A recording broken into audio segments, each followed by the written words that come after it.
and welcome back to another edition of Seasonings with Sarah video blog.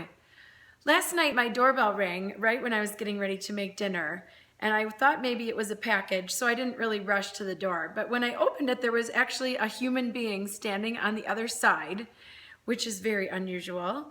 And it happened to be my neighbor holding a loaf of homemade banana bread. Now, if you know me at all, you know that I do love to love my neighbor, and oftentimes I might be the gal showing up at your door with a little treasure, but it is very rare for me to be on the receiving end of such a precious gift. So we had a lovely chat at the door, and I, of course, thanked her, and when she left, I called my husband and I said, "You'll never believe what happened. Someone rang my bell and actually delivered me some Love Your Neighbor treasures."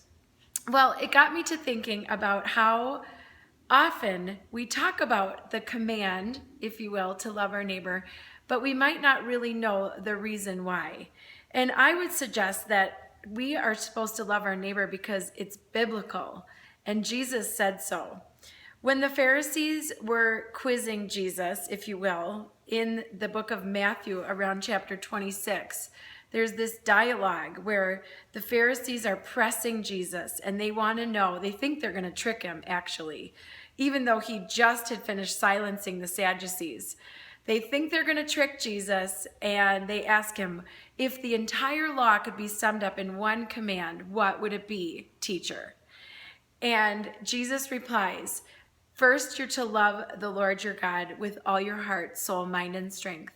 And second, love your neighbor as yourself. All of the law and the prophets are wrapped up in this one command, love your neighbor as yourself. Now, if Jesus is being pressed and quizzed and tested, if you will, and the one thing he says besides love God is to love your neighbor, then I think it's pretty important that we do it. What happens, though, is we don't really know how to do it. And that's for another video. I can hardly wait to share that with you. But today, again, we're talking about why should we love our neighbor? And I'd say the first reason is because it's biblical. Jesus said so. The next reason I think that we're to love our neighbor is because it's essential. Now, many of you live in a busy life world. You might be working in corporate America. You might be staying at home with little children. You might be doing a balance of both working and raising your family part-time at home. Of course, many of you are parents of teenagers like me, where you're balancing that re-entry into the work world and your kids not needing you so much. Wherever you are in your place in life, I would say that it's essential that we try to love our neighbor. Our neighbor is the person in the cubicle next to us at our office. Our neighbor is our literal neighbor next door or across the street. Our neighbor is that person we stand next to on the sidelines at the soccer game or at the football game or at the lacrosse game or at the basketball court. Whoever we're next to in our daily life, it could even be our family. And so it's essential that we love our neighbor because our world is hurting. People all around us are hurting every single day.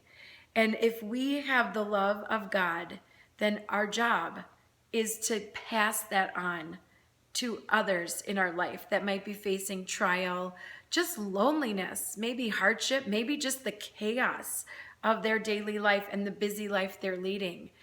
It's essential that we stop and show someone kindness and have a conversation and give hope or share something that might give them peace, because they're not going to get it a lot of other places if we're not doing it.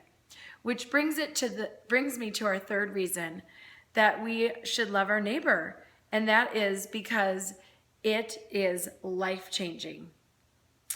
The harvest is plentiful and the workers are few. That's right from Matthew in the Bible. And the reason that we need to love our neighbor is because very few people are willing to do it. I remember when my kids were little and we just moved into a brand new neighborhood in a brand new state, and I knew no one and I didn't have a job to go to meet people. My job was at my house with my kids every day by myself. And I had one neighbor who lived next door, and she literally changed my life. She had older kids, but she poured into me. She made time for lemonade on the porch swing. She made time to walk next door and share a meal or a cup of iced tea. She made time for the kids to play and to share her life a little bit with me, even though her kids were bigger and she was busy and gone more. And in the years that we slowly began to grow our friendship, she changed my life by slowly sharing her faith with me, by slowly sharing what the hope was that she had. And when she shared, I wanted what she had. So she changed my life by truly opening up and sharing her life with me, which I believe is the greatest definition of loving our neighbor. And it is life-changing. So 3 reasons that you should love your neighbor is because it's biblical, because it's essential in our hurting world, and it could change someone's life. It's life-changing. It changed mine, or I wouldn't be sitting here telling you about loving your neighbor if someone hadn't taken that chance and taken that step of faith and reached out across the yard and loved me right into God's kingdom. So get on out there and start loving your neighbor until the next edition of Seasonings with Sarah video blog.